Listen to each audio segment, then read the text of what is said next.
শুভ সকাল বন্ধুরা। সকালে বাইরে একটু চলাফেরা করছিলাম, আকাশের রংটা দেখে এত ভালো লাগলো তাই ভিডিওটা করলাম। সকাল 5টা থেকে উঠে bedroom deep clean, breakfast, lunch একা হাতে সব কিছু কমপ্লিট করলাম। আজ তোমাদের সবাইকে সাথে নিয়ে ব্লগটা শুরু করছি। ব্লগটা দেখতে থাকো, আশা করি তোমাদের সবার ভালো লাগবে। বাড়ির সবার চা খাওয়া কমপ্লিট হয়ে গেছে, তো এবার আমি নিজের জন্য খাবো বলে গরম গরম রুটি না হলে ভালো লাগে না, তো এই জন্য আমি আমার জন্য 2 পিস লেচি কেটে রেখে দিয়েছিলাম। তো রুটি করে নিয়েছি, তো 1 কাপ দুধ নিয়েছিলাম, দুধটাকে ভালোভাবে ফুটিয়ে নিয়েছি, তারপরে চা দিয়ে দিয়েছি। চা দেওয়ার পরে চিনি একটু দিয়ে দিয়েছি পরিমাণ মতো। তো চা আমার কমপ্লিট হয়ে গেছে, এবার চাটা ঢেলে নিব। চাটা ঢালার পরে 2 পিস রুটি এবং চা আমার সকালবেলা ব্রেকফাস্ট হয়ে গেল। এটা খাওয়ার পরে আমার 2-3 ঘন্টা কিছু না খেলেও আমার সুন্দর চলে যায়। প্রথমে বেডরুম দিয়ে শুরু করলাম। বেডরুমে চলে এসে কি করলাম, গরমে দেখবে ফ্যানগুলোতে না ময়লা জমে যায়, তো ওই জন্য আমি আজকে ভেবেছিলাম যে আজকে একটু ফ্যানটা পরিষ্কার করে নেব। করেছিলাম, আমার বেডরুমে চলে এসেছিলাম। তো কি করেছি, প্রথমে একটা চেয়ার খাটের উপরে রেখে দিয়েছিলাম, খাটের উপরে চেয়ারের উপরে উঠে ফ্যানটা সুন্দরভাবে পরিষ্কার করে নিয়েছি। দেখো ফ্যানটা সুন্দর পরিষ্কার হয়ে গেছে। তো প্রত্যেক দিন কী করি, একটা রুমে বেডরুমে আমি ফ্যান পরিষ্কার করি। একদিনে না সময় হয়ে ওঠে না সবগুলো করে উঠতে, কেন এপাশে লেট হয়ে যাবে, রান্না বান্না থাকে। তো এই জন্য আমি কি করি, ভাগ করে নিই যে আজকে এই রুমটা করলাম, কালকে অন্য রুমটা করব, এইভাবে আমি কাজগুলো করি। খাটের উপরে 2টো করে বেডশিট পাতানো থাকে, একটা নোংরা হয়ে গেলে একটা তুলে নিই আর একটা পাতানো থাকে। তো প্রথমে বেডশিটটা যেহেতু ফ্যান পরিষ্কার করেছিলাম ওখানে একটু নোংরা পড়েছিল, তো ওই জন্য প্রথম বেডশিটটা আমি তুলে নিলাম। তো সেকেন্ড বেডশিটটা ছিল, ওটা ভালো ছিল, ওই জন্য ওটা আমি কি করলাম, ভালো করে ঝেড়ে পরিষ্কার করে দিয়ে বিছানাটা গুছিয়ে নিলাম। এবার কি করব, ঝাড়ু লাগাবো। তো আমার বেডরুম, এটা আমার বেডরুম, তো এটাতে প্রথমে ঝাড়ুটা লাগাবো।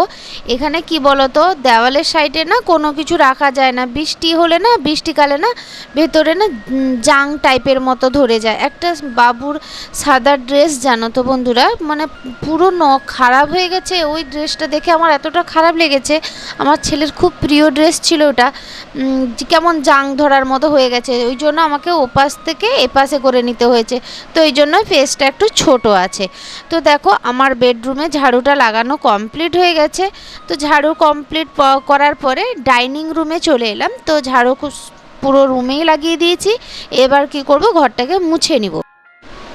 বারান্দাটা প্রথমে মুছে নিয়েছি, তারপরে কি করেছিলাম, 2টো রুম মুছে নিয়েছি। মুছে নেওয়ার পরে তারপরে ডাইনিং রুমটা পরিষ্কার করে নিচ্ছি। ডাইনিং রুমটা করে সোজা আমি বাথরুমে চলে যাব, কেননা 2টো রুম এগুলো শুকতে আমার বাইরেরটাও হয়ে গেছে। তারপরে ডাইনিং রুমটা করে বাথরুমে চলে গেলে স্নান করে বেরানোর পরে এগুলো সব শুকে যাবে। তো আমি ফ্যান চালিয়ে দিচ্ছি যাতে তাড়াতাড়ি শুকে যায়।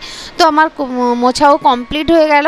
এবার স্নান করে চলে এসেছি। এবার কি করব, সার্ফ কৌটোটা ধুয়ে পরিষ্কার করে রেখে দিয়েছিলাম, এই জন্য কেটে কি করছি, ওতে সার্ফ ঢেলে নিচ্ছি।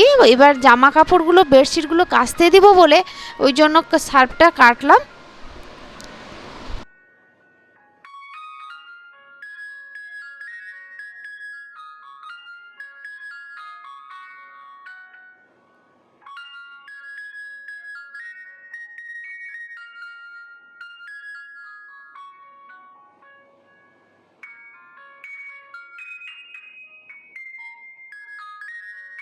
তো বেডশিট, বালিশের কভার এগুলো সব কি করেছিলাম, যেগুলো রাব ইউজ করা জিনিস না, ওইগুলো আমি কি করি, মেশিনে কেচে নিই।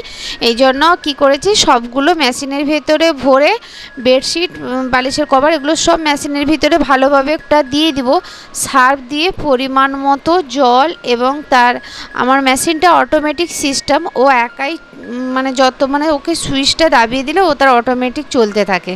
তো জামা শুকানো, ওয়াশ করা সবটাই ওর মধ্যেই থাকে। তো আমার এই যে করে দিয়ে সমস্ত কাজ কমপ্লিট করে আসার পরে তুমি মেশিন থেকে জিনিস বের করো, কোনো অসুবিধে নেই।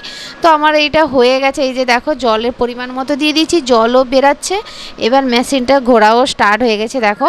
তো এটা হয়ে গেছে, হয়ে যাওয়ার পরে আমি কি করব, জামা কাপড়গুলো বাইরে রোদে শুকাতে দিয়ে দেবো। যদি তোমাদের ভিডিওটা ভালো লেগে থাকে তাহলে একটা like, share, comment, subscribe please করো। আর সুন্দর সুন্দর একটা মিষ্টি করে কমেন্ট করো, যাতে তোমাদেরও ভালো লাগবে, আমারও ভালো লাগবে। একটা মিষ্টি কমেন্টে কিন্তু অনেকটা মনের উৎসাহ জাগে ভিডিওটা করতেও।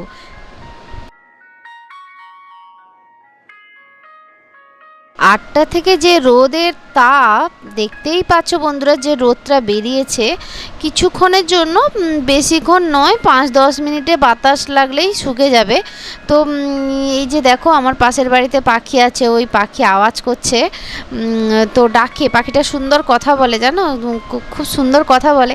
তো কাউকে দেখা মানেই সে আওয়াজ করতে থাকে।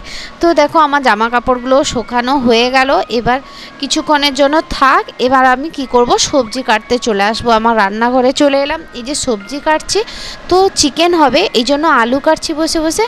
আলু আর পেঁয়াজ এগুলো সব মশলা একসাথে করে তারপরে রান্না বসাবো। কেন বলো তো, তা সব কিছু হাতের কাছে রেডি থাকলে না রান্না করতে কোনো অসুবিধে হয় না।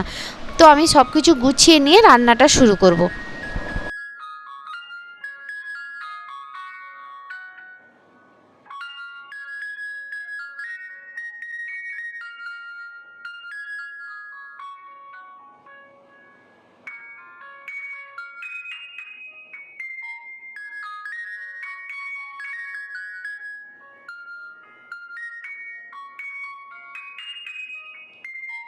হাঁড়িতে ভাত বসছে, এবার কড়াটা গরম হয়ে গেছে। কড়াতে কি করেছিলাম, আলুটা ঢেলে দিয়েছি। আলু দেওয়ার পরে পরিমাণ মতো নুন দিয়ে দিলাম।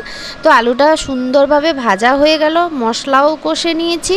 এবার কি করলাম, চিকেনটা দিয়ে দিলাম। চিকেনটা দেওয়ার পরে পরিমাণ মতো নুন দিয়ে দিলাম।